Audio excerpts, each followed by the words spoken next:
Amor e Ódio, terceira parte, capítulo 5. Iluminou-se o sombrio recinto subitamente, como se para além das abóbodas da conciergerie, fontes opalinas jorrassem até ele reflexos imateriais de luz suave e adamantina. As impressões dolorosas do passado se retraíram e calaram recordações, tal se inefáveis, inesperados refrigérios descessem dos céus, dulcificando-lhes o eco das gritas de outrora. Dir-se-ia mesmo que vibrações deíficas entoavam ali agora doces cânticos de fraternidade e assistência, enquanto o silêncio já não parecia sinistro, mas sagrado. No entanto, ninguém entrara em quaisquer daquelas celas.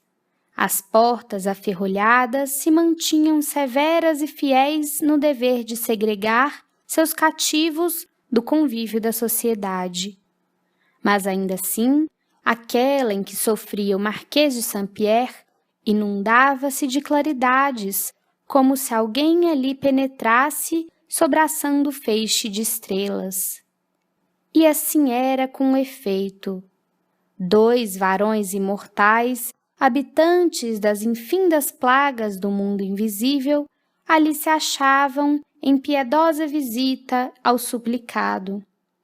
Espalmava um deles sobre sua fronte banhada em sangue a destra translúcida, de onde se despetalavam aljôfares cintilantes que se espalhavam, rápidos e balsamizantes, sobre todo o corpo contundido, terapêutica sublime concedida pelo céu àquele que era perseguido pelos homens. De sua sutil configuração de entidade virtuosa das instâncias do infinito, irradiavam reflexos hialinos, como se, e realmente assim era, dele próprio manassem as claridades que espancavam as trevas locais, ao passo que o outro, tão diferente na densidade da forma que trazia, como as chuvas do estio diferem das neblinas da alvorada, deixava transparecer dor moral profunda, sentimento angustiante de inquietação e expectativa, conquanto a companhia em que se encontrava atestasse de suas qualidades morais prometedoras, de espírito bem-intencionado, submisso aos altos princípios da lei que rege a criação. As 2 personalidades do invisível falavam. A palavra, porém, tal como a entendem os homens, não seria o termo perfeitamente apropriado para demonstrar a forma pelo qual se entendiam. Não careciam eles do vocabulário humano, limitado e obscuro, a fim de se compreenderem. Conversavam por meio dos próprios pensamentos, cuja fertilidade e poder de criação tocavam o maravilhoso, o sublime, indescritíveis aos pequenos recursos mentais dos habitantes das sombrias formas terrenas. Meu pobre filho, a que miserável estado suas eternas inconsequências o reduziram. No entanto, ó meu Deus, possui um generoso coração e, pelo menos na presente etapa migratória, está isento de culpabilidade nos crimes de que o acusam. Exclamou, em tom de profundo sentimento, o menos radioso dos 2, enquanto o outro, sereno e grave, retrucou. Por que te acabrunhas tanto, meu caro Augustus, quando o dever proclama confiança nas leis da justiça do Senhor Todo-Poderoso, o acato à sua irrefutável sabedoria, que distribui as medidas punitivas consoantes os débitos acumulados, como os altos destinos criados para suas criaturas? Porventura esqueces de que o drama a cujo desenrolar assistimos é apenas a lição que ao nosso amado Gaston elucida nos campos da renovação moral, tão necessária ao seu caráter como a luz, e ao ar, ao seu envoltório físico que aqui se encontra, debilitado e exânime? Não compreenderás, então, enceguecido ainda pelos trevosos conceitos terrenos, que se nessa romagem espinhosa, que para ele se estenderá daqui adiante, existem espinhos a lhe rasgarem o coração, torturando-lhe o espírito com um acervo imprevisível de decepções, humilhações e amarguras, será para que no ápice deste outro calvário se positive a redenção do seu espírito, criado para as branduras da luz, e que por isso mesmo não poderá permanecer indefinidamente nas penumbras da ignorância ou do pecado. Coragem, Augustus d'Aberville, necessitas também tu de todo o valor, de dispositivos inequívocos da fé enérgica e realizadora, de atividade inquebrantável com que te reabilites de passadas negligências, testemunhando ao Senhor de todas as coisas a fortaleza de que serás capaz no cumprimento do dever. Ainda muito recentemente, desempenhavas a missão terrena de pai do jovem que aqui contemplamos. Confessas a ti próprio, como aos teus mentores espirituais, que te descurastes de tua educação moral, conquanto teus exemplos moralizadores fossem suficientes como método educativo. Afirmas, compungido, haver cuidado, de preferência, de prover-lhe a educação intelectual e social, em prejuízo da moral espiritual. Pois repara agora o erro de que te inculpas. Protege-o com tua vigilância espiritual, como ontem o protegeste com a material, no desempenho dos deveres paternais. Vasto é o programa que se tem diante aos seus olhos. Revigora-lhe a coragem na provação, valendo-te de todos os meios lícitos concedidos pela lei de justiça e de amor. Faze por lhe infiltrar nas sensibilidades superiores da alma os sentimentos de respeito e veneração a Deus, dos quais te descuraste quando lhe puseste nas mãos uma harpa e um pincel de artista desacompanhados dos códigos imortais de moral, selados no alto do Calvário como o sangue de um justo. Fala-lhe em sonhos, como que por sugestões ou intuições, da soberania desse Criador, do qual ele descrê, mas para cujo seio incessantemente deverão subir nossas oblatas pelos pensamentos que criamos, como das ações cotidianamente praticadas. Será indispensável que, primeiramente, teu filho de ontem aprenda a buscar esse poderoso Pai, reeducando-se por meio do amor, para que as forças psíquicas que nele jazem latente se distendam até as conquistas próprias do espírito. O Sempiterno, pela misericordiosa sabedoria das suas leis, concede-te o sacrossanto direito de velar ainda por aquele a quem forneceste o envoltório corporal terreno para as justas da reabilitação, ao qual tanto tens amado através do tempo, no giro de encarnações constantes. Segreda-lhe, pois, energias e esperanças quando perceberes que ameaça fraquejar.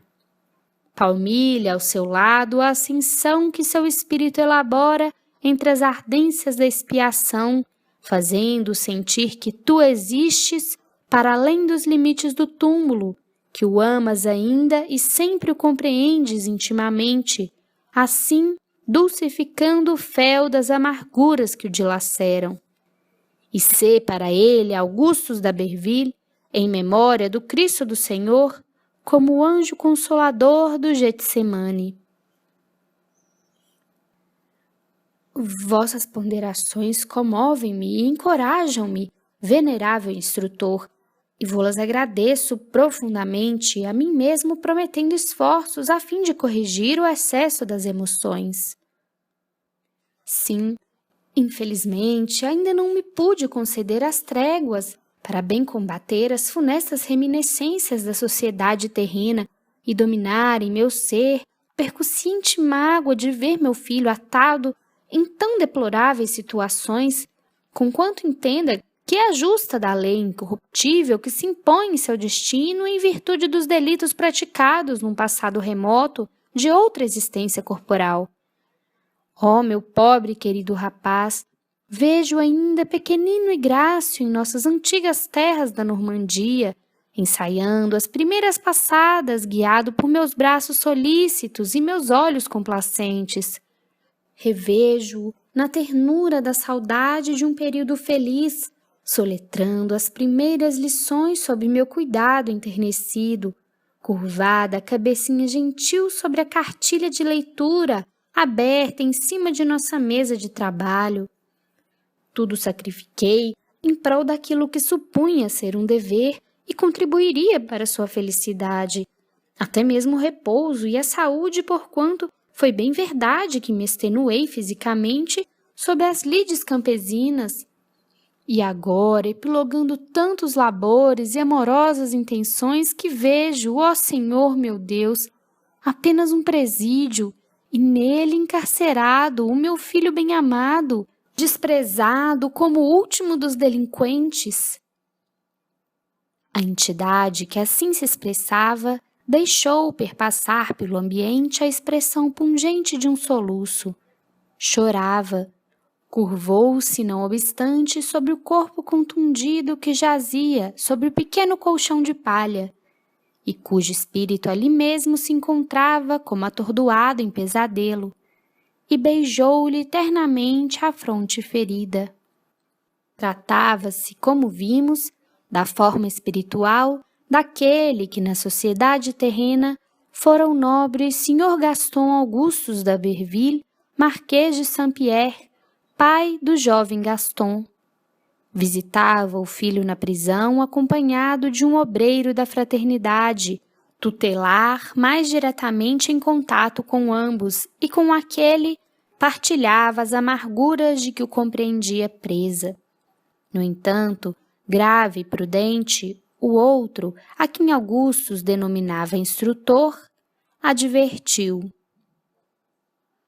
é lamentável, meu amigo, que após um lustro de permanência na estância espiritual que te cabia, e sendo, como realmente és, caráter disciplinado, fiel à boa vontade, como ao critério justo para todas as circunstâncias, deixes amolentar as energias íntimas diante de uma crise moral que o raciocínio indica temporária, ao ponto de te contaminares da fraqueza desarmoniosa que de ti ressalta. Para recurso de conformidade que deves chamar em teu socorro, no presente caso, será bom lembrares que a presente situação do herdeiro do teu nome na sociedade terrena é a única que lhe cabe, compatível com a justiça das leis morais que regem o universo, por necessária ao reerguimento de sua consciência frente aos deveres que vem deixando de observar desde as etapas afastadas de sua evolução espiritual. De outro modo, que eram teus limitados intuitos de pai carnal que foste, comparados às realidades eternas da vontade do Pai Celestial, único, verdadeiro, uma vez que de si mesmo fornece a vida infinita ao espírito? Nada mais do que vapores fictícios que se esvaíram ao sopro do primeiro vento do norte. Quiseras para teu filho imprudente e vaidosamente louros marcados pela própria fragilidade de que se inspiravam, ousando acreditar que seu destino se imporia na conquista de ruidosos triunfos terrenos. Mas pensavas como homem, imbuído das ilusões conferidas pelo estado humano desassociado do ideal divino. E que valem as ardorosas investidas do homem para a transposição de um destino que ele, em sua incapacidade mental, espiritual, acredita ser o único que lhe convém diante dos destinos, estes sim, gloriosos e imortais, que o sempiterno para ele estabeleceu com a harmonia de suas leis, desde que lhe concedeu de sua essência imortal. Eu o amava tanto, venerável instrutor, ter-lhe-ia possibilitado a aquisição do mundo todo, se tal me fora possível. Por muito que o ames, meu caro Augustus, infinitamente maior é o amor que o eterno Pai lhe consagra. O que lhe deste não será bastante para proporcionar glória ao seu espírito na ascensão sublime que todos faremos na trajetória imposta pelo nosso próprio destino imortal. Desenvolveste sua inteligência, abrilhantaste de conhecimentos variados sua mente, que se galardou de cabedais indestrutíveis, os quais muito lhe aproveitarão no desenrolar do progresso, é bem verdade, mas não lhe poliste a alma ainda contaminada pelas gangas do pecado, e Deus quer que essa alma se alinde a brilhante através da evolução, que o coração, como os dotes do espírito, resplandeçam em virtude até o deslumbramento, a fim de que a essência divina que neles habita se revele pela deífica beleza que deixar transparecer. E ao início dessa reeducação que se operará na alma de Gaston, a qual não poderias, com efeito, realizar, por superior às forças humanas, a sua profundidade e extensão, que assistimos aqui nesta masmorra, que para mim é apenas uma escola, mas que se a ti se afigura a culminância da desgraça. Sugestivo silêncio caiu sobre os interlocutores. Instrutor depunha sobre o mísero ferido os bálsamos reconfortativos de seu cabedal psíquico superior e caridoso. Suas mãos benéficas, quais lâmpadas estreladas, derramavam pequeninas gotas de luz sobre a fronte de Gaston, as quais se espalhavam ao longo de todo o corpo, rápidas, qual celeste antídoto ao precário estado em que ele jazia. Respeitoso, o velho marquês aguardava em atitude de elevação mental e o próprio mensageiro do infinito dir-se-ia absorvido em caridosas evocações. Sob os ósculos do céu, a cela mais e mais se aclarava, e agora, sob o pequeno colchão de palha, o jovem de Saint-Pierre adormecia beneficamente. Consoladora é a crença doutrinária que prova ao homem com fatos concludentes a existência de um guia espiritual que junto dele desempenha a missão tutelar conferida pelas leis do Todo Misericordioso e Complacente. O guia espiritual será como um agente do amor divino junto das criaturas. Ele conhecerá com precisão as leis sobre que o Criador estabeleceu a harmonia moral das sociedades espirituais e as aplica com sabedoria equivalente ao próprio grau de elevação na escala do aperfeiçoamento. Se necessita inspiração para os graves problemas a solucionar dentro das atribuições que lhe são conferidas, ele a suplica ardoroso ao grande foco que nas profundezas do infinito irradia sabedoria sobre o universo todo, e o grande foco lhe refloresce as energias na mente lúcida que se amplia, vigorosa, no carreiro a prosseguir. É incompreensível e incompreendido pela maioria das individualidades às quais se dedica.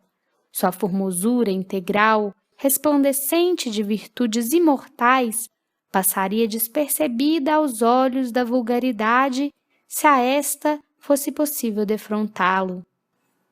A fim de contemplá-la e compreendê-la em toda a sua radiosa realidade, torna-se-á necessário ao tutelado adornar-se de potenciais psíquicos de ordem elevada, os quais se encontram ainda latentes, sufocados pela materialidade no interior de cada um, à espera das clarinadas decisivas do progresso. Age sobre o homem frequentemente e o homem não o compreende. Sente este suas manifestações em torno da própria vida, mas geralmente ignoram que sejam suas. O guia espiritual é a destra do Criador que se espalma sobre o homem, inspirando-o e protegendo-o na espiral difícil, mas gloriosa do espírito, rumo da redenção. As doces lendas do passado o denominavam anjo de guarda. Seja, porém, qual for o nome que lhe derem, será invariavelmente a dedicação incansável, o amor abnegado até ao sacrifício. Ama seus pupilos com um amor elevado à potência espiritual a que chegou, o que quer dizer que tal sentimento se avoluma e fortalece à proporção que ele próprio ascende na espiral do progresso rumo da perfeição.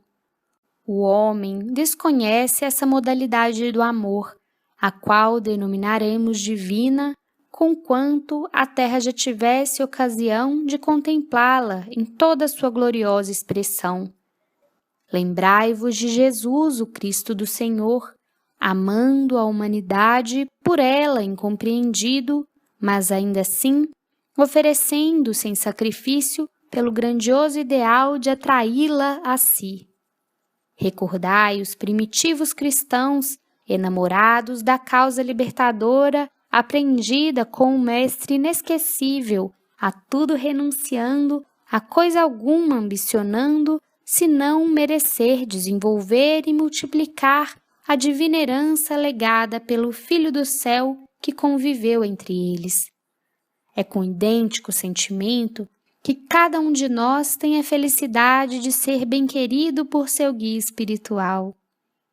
Que seria da criatura humana, em luta ininterrupta com a inferioridade dos planos em que se movimenta, no aprendizado cotidiano da experiência, se essa consciência iluminada pelas próprias virtudes não a seguisse paternalmente, expressão celeste do reconforto e do amparo na existência de cada uma? Assiste-a da selvageria do coroamento dos méritos e, na gloriosa peregrinação, colhe para si mesma triunfos maiores à proporção que a alma tutelada ascende ao progresso. Sofre-se o tumultuar das paixões do protegido, por muito renitentes, lhe dificultam o desempenho da missão de que foi investido. Rejubila-se, porém, sempre que o contempla a conquistar vitórias na peleja contra si mesmo. Pode, de uma vez, tal seja o grau da própria elevação, influenciar sobre 100, sobre 1000 individualidades diferentes, protegendo-as a todos, inspirando, e no amor do divino mensageiro se revigora para as peripécias da avultada missão. Quando sua elevação, por avantajada e radiosa, ultrapassar as necessidades imanentes ao gênero humano, poderá, se quiser, ingressar em mundos mais bem dotados de moral e de ciência, anelando triunfos novos, glórias crescentes, por meio do trabalho honroso, do amor, como do progresso universal, em missões árduas ou tarefas abnegadas. Todavia, geralmente, só o faz quando as pobres almas que lhe foram confiadas o puderem seguir nessa etapa luminosa, caminho do progresso. Raramente as deixa, e só por ordem superior emigrando para outros continentes do universo sideral. Era uma dessas sedutoras e abnegadas entidades que acabava de penetrar na masmorra de D'Aberville. Todavia, penetraria com efeito em tão repulsivo local esse eleito dos céus? Sim, porque os obreiros espirituais dessa hierarquia brilhante não medem sacrifícios no desempenho da virtude máxima proclamada pela lei, a caridade. Porventura, o Cristo do Senhor, seu verbo inconfundível, lídimo representante da sua lei, não fez muito mais que reter vibrações a fim de exercer o sublime mandato do socorro pessoal a alguém carente de proteção? Não se fez homem convivendo com uma humanidade pecadora?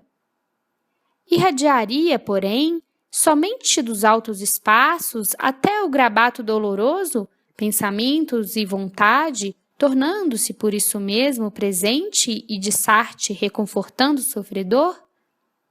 Não seria impossível. De qualquer das formas, sua presença ali era real. As entidades espirituais de ordem superior podem refletir a própria personalidade sobre vários pontos da Terra como do espaço, ao mesmo tempo, tornando real sua presença em todos eles. São como o Sol, que suspenso nos eternos abismos do infinito, irradia de suas propriedades generosas, imperecíveis, sobre as montanhas imponentes, como para a singeleza dos vales, levando-as ainda vagar graciosas sobre as águas, o aquecer dos lares, a fecundar campos, selvas e searas produtivas, favorecendo com seu esplendor até os abismos submarinos, equilibrando a própria existência do planeta e sua humanidade. E gloriosa, sublime atuação do seu poder, equilibrando e fecundando até mesmo outros mundos e outras humanidades.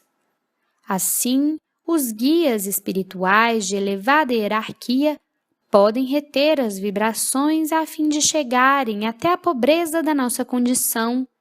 Poderão também distender energias para além e para mais longe, tornando-se presentes aqui como acolá. Bastar-lhes ativar a potencialidade brilhante da própria vontade. É o dom da ubiquidade que o espírito só desenvolverá depois de longas etapas de romagens fecundas e heróicas através da dobradoura do tempo e do espaço. É o atributo do Criador Supremo projetado em potência relativa, suscetível de progresso, a criatura que se unificou com o divino, uma vez que a criatura será facultada, através dos milênios, a suprema glória de refletir a imagem e a semelhança do seu Deus e Criador. A entidade instrutor estava vestida. Sim, o alma habitante das plagas do invisível trajava-se. Mas trajava-se como? De essências luminosas, de hialinas fulgurações, forjadas da sua própria vontade, harmonizada com as lídimas preocupações do belo, de fluidos moldados nas argênteas vibrações da sua mente unificada ao bem, de luz, enfim. Uma túnica que teria inspirado os artistas a criarem os seres alados de suas concepções, filhas de um ideal ardente, envolvia-o graciosamente, despreocupando-se de velar os braços e o colo, que lucilavam desnudos. Dir-se assim o sonho de um deus grego, ao se glorificar nas visões divinas do Olimpo. Dir-se Apolo, surgido de focos imorredouros de luz celeste. Fídias não conceberia sequer em sonhos perfeições aproximadas. Nem os gênios do pincel que surpreenderam os séculos com a resplandecência da sua arte conseguiriam traçar sequer uma dobra dessa túnica que parecia talhada em elementos radiantes de alucinadoras cambiantes. Em instrutor, tudo se resumiria em luz. A luz possui alma, vida, inteligência, porque é vibração. Impelida pela vontade do eterno Criador, em que se tornará ela? Em essência animada, espírito, criatura, consciência, glória da criação. Quando poderá o homem atual compreender a luz para si mesmo, como a seus irmãos da espiritualidade compreender? Mas ali, instrutor, dominava as vibrações, restringia as possibilidades de radiação, humildemente se apoucando, por amor à caridade, a condição de simples igual do velho de Saint-Pierre, a fim de que o trabalho da fraternidade não padecesse falhas. Tão encantador espírito apareceria a Augustus d'Aberville, aureolado por singular diadema, lucilante e discreto, que lhe forneceria autoridade irresistível, enquanto a destra se destacaria empunhando formoso instrumento em forma de lira, emblema da poesia como da música. Seria, então, um artista? Era possível. Existem no espaço encantadoras esferas criadas para o aprendizado do belo, onde as artes são cultuadas ao mesmo tempo que o amor e a fraternidade, pois Deus é o supremo artista que deve ser amado também com todas as mais nobres expressões da beleza. Instrutor seria um desses veneráveis inspiradores de falanges artísticas, que, a par de outros dons valiosos, de moral como de ciência, possuísse também o domínio pleno da arte por predisposições particulares. Daí, certamente, a apaixonada vocação do jovem d'Aberville, seu tutelado, pelas artes em geral e pela música e a poesia em particular. No entanto, fim da oração, por intermédio da qual Instrutor e Augustus d'Aberville se empenhavam em obter das potências celestiais a misericordiosa interferência de que tanto carecia o prisioneiro, prosseguiu o primeiro, validando a necessidade de serenar o companheiro, ainda vacilante, na observância das tarefas de que principiava a se incumbir na espiritualidade. É vão teu receio, supondo que o nosso Gaston rematará com a desesperação as desventuras que venho contrariando. Em suas fibras morais mais íntimas existe o desejo sincero de vencer, o que será cabedal precioso para o revigoramento na luta. Ah, pobre Augustus, que julgas então da legislação que previu e estabeleceu os destinos dos homens?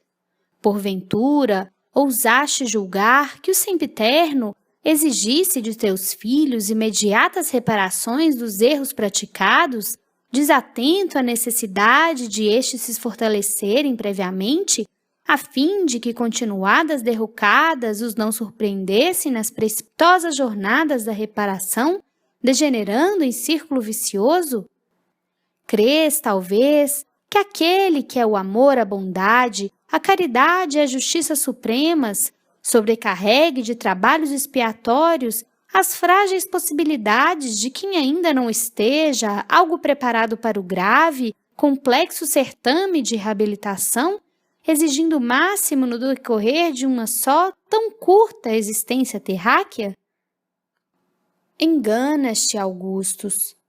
A par dos demais atributos de perfeição suprema, nosso Criador possui também a paciência infinita. Suas leis são rigorosas porque encarnam a justiça incorruptível, que tanto pune como premia, mas são também a graça da misericórdia, que concedem tempo e habilitação para a integral solvência do débito. Quando o homem sucumbe ou desespera no embate das provações, pratica ato de absoluta responsabilidade própria, inspirado no desequilíbrio das paixões como na má vontade de vencer, mas não por haver sido demasiado o carregamento de frustrações no decorrer da vida, pois muitas vezes confunde ele a consequência funesta dos próprios desatinos do momento com o imperativo das leis do destino. Há muito venho preparando Gaston para o resgate cruciante cujo início contemplamos. Se falir, cometerá ato de sua própria vontade, pois que suas possibilidades permitem o laurel da vitória. Todos os recursos lhe serão conferidos para recompensar-se de méritos, assim como também é feito para com todas as demais criaturas em análogas circunstâncias. Não obstante sofres, e preferirias ver teu filho seguir a jornada da existência entre o cintilar das lâmpadas aristocráticas, o riso das festividades e o doce aroma das flores? Quiseras que o mundo inteiro se curvasse aos seus caprichos, tal como fizeste nos dias serenos da tua Normandia? Mas nem sempre é o caminho das satisfações pessoais e das alegrias mundanas que ergue os filhos de Deus aos planos imortais para que foram talhados por seu Pai Criador, Augustus. Na ascensão dificultosa para o melhor até o divino, Muitas vezes teremos de experimentar circunstâncias sombrias da vida planetária, como da espiritual, obrigando-nos de boa mente ou não a pisar os espinhos de ásperos infortúnios, a estorcer o coração na retorta da dor, fustigando a alma com a ardência das lágrimas. Choras porque, do que me ouves, compreende inevitável o calvário que se distende no futuro de teu filho? Vem então, pobre, frágil criatura, e lê no sagrado livro da lei que te vou expor, que a misericórdia, como a sabedoria do Eterno, pairam muito acima das críticas e dos reclamos das almas tímidas e pouco experimentadas, e que quando a revelia de nossos atos, o inevitável doloroso se interpõe entre nós e nossas aspirações, será porque a justiça irrefutável se interpôs entre nós e nossas fraquezas, alevantando nossas capacidades aos embates da dor, para uma finalidade bem mais gloriosa do que nós mesmos esperamos. Arrebatou por alguns instantes Augustus d'Aberville de junto do prisioneiro de Luís Filipe, e enquanto a cela se conservou aclarada pela ignota radiação, sentiu aquele que as vigorosas influenciações de instrutor envolviam a sua mente em ondas de sugestões irresistíveis. Forte comoção fê-lo distender as próprias capacidades de visão e de entendimento até o limite conveniente à ação do amoroso tutelar, o qual, com superior autoridade, exclamou: Olha e vê, eis aqui nestas cenas que se encaminharão ao teu exame através de minhas próprias observações a respeito de teu filho, o Gaston que desejarias, Augusto de Saint-Pierre. No mesmo instante, as evocações enérgicas do lúcido benfeitor às forças psicomagnéticas com que ele poderia contar, Paris, a capital galante, com seu cortejo impressionador de glórias e misérias, elevou-se aos olhos espirituais do antigo fidalgo normando, que o fremiu de admiração. Gaston Augustus d'Aberville reconheceu-se transitando por suas ruas. Habitou-a, por assim dizer, sentindo voltar ao passado, o qual se reavivou dos arquivos de suas recordações para novamente fazê-lo desfrutar os dias já vividos em sua sociedade. Instrutor, no entanto, falava. Todavia, como falaria instrutor? Que é a palavra do Espírito? É uma vibração do pensamento, o efeito da vontade. No homem, atado à pátria corpórea, tal vibração se traduzirá pela fluência dos vocábulos enunciados, mais ou menos expressivos e sugestivos, espécie de tradutores pouco capazes do pensamento fecundado pela ação motora da vontade, imperfeito recurso para os humanos se compreenderem. Entre os espíritos libertos dos entraves terrestres, porém, a mesma vibração se dilata, aperfeiçoa, transcende as possibilidades humanas e apresenta vida, fatos, cenas, movimentação, detalhes, histórias, dramas, realidades vigorosas e emocionantes, cuja intensidade de persuasão aterrorizaria a mente débil da criatura terrena se lhe fosse dado apreciá-la. Instrutor, pois falava, queria que o antigo marquês compreendesse o seu pensamento, e a sua vontade de ser compreendido corporificou-se, edificou os fatos desejados e necessários ao ensinamento, concatenou ideias e fez que toda uma poderosa sequência de acontecimentos se desenrolasse à frente do pai de Gaston. Reconhecendo-se em Paris, completamente dominado pela força sugestiva do elevado mentor, Augustus d'Aberville atentou nos bens que ali possuíra e se viu de posse do velho palácio do Faubourg Saint-Germain, onde ele próprio residia sempre que visitava a capital, e onde residira o filho. Este lá estava, belo e feliz, bajulado pela sociedade, qual novo semideus. Nenhuma sombra a lhe encrespar os horizontes da existência. Na fronte ampla e inteligente, nem sequer uma ruga toldando a vivacidade do semblante.